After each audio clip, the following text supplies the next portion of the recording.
True or false? Leadership is not a popularity contest.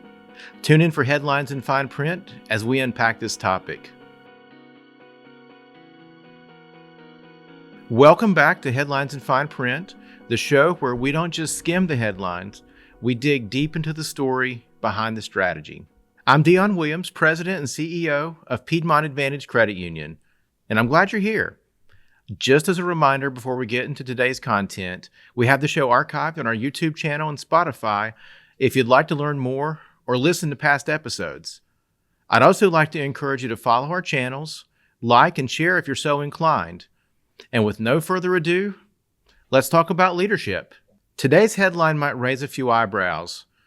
Leadership is not a popularity contest.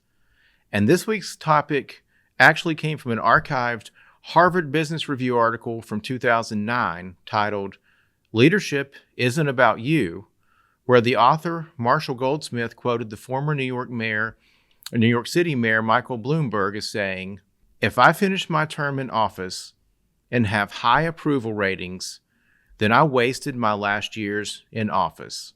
And I thought to myself, what? And then I reread it. If I finish my term in office and have high approval ratings, then I wasted my last years in office. Did this quote cause you to pause too? Those of you listening today may know that I'm an avid runner, so I can't help but use a running analogy here.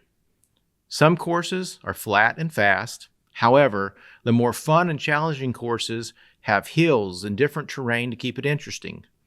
You have to decide how to handle the hills, when to accelerate, and when to hold back. What's the benefit of what you are really gaining if you just stick with what's easy?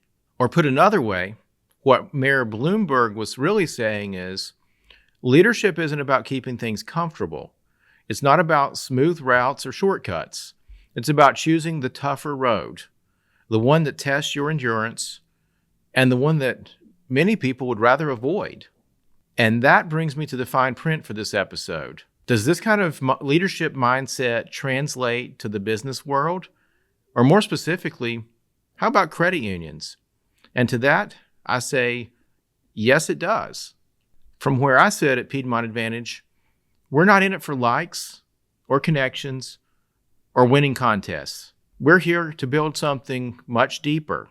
Trust, belonging, a place where financial well-being is more than a product. It's a promise. A place where financial well-being is part of the long game. And sometimes that means making decisions that aren't the easiest or the most popular. So let's look at some examples, like raising deposit rates to benefit savers, even if it tightens our margins in the short run, or tightening our lending standards when the economy gets unpredictable, even when it means we can't always say yes to someone we really want to say yes to so we can help them, or investing in technology upgrades that won't pay off immediately, but will serve our members and employees better in the long run. So as you can see, that's not jogging the easy lap around the neighborhood. That's committing to long distance and knowing that there's going to be hills and obstacles along the path. And like I've said before, leadership isn't about being liked, it's about being trusted.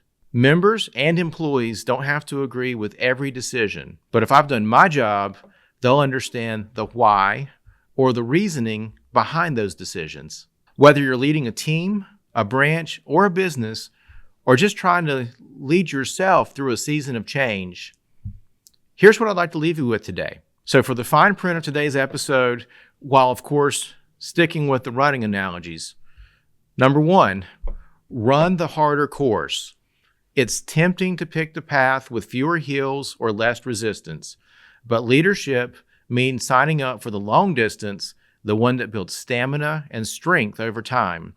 In fact, my mantra when I run is attack the hills. Number two, know your why before you lace up. Courageous decisions go further when people know what's driving them.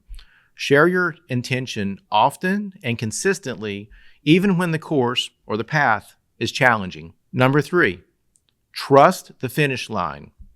Comfort is a water break or feels good in the moment, but it's fleeting. Trust is the medal or the thing you earn through hard, consistent effort. So aim for what lasts. Make the choice that holds up over time.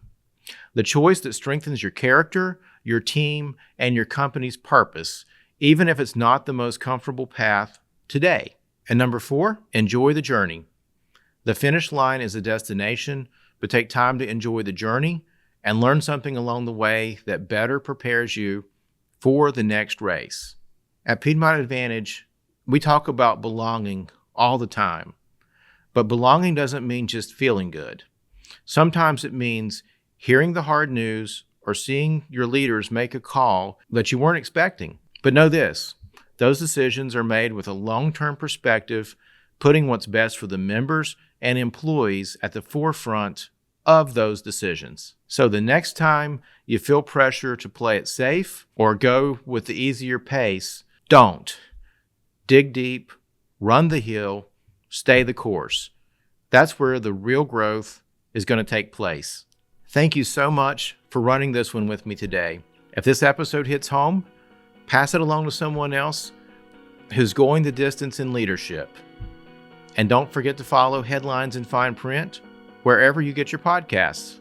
Until next time, keep pushing past the headlines and lean into the fine print where the story lives. Have a great day.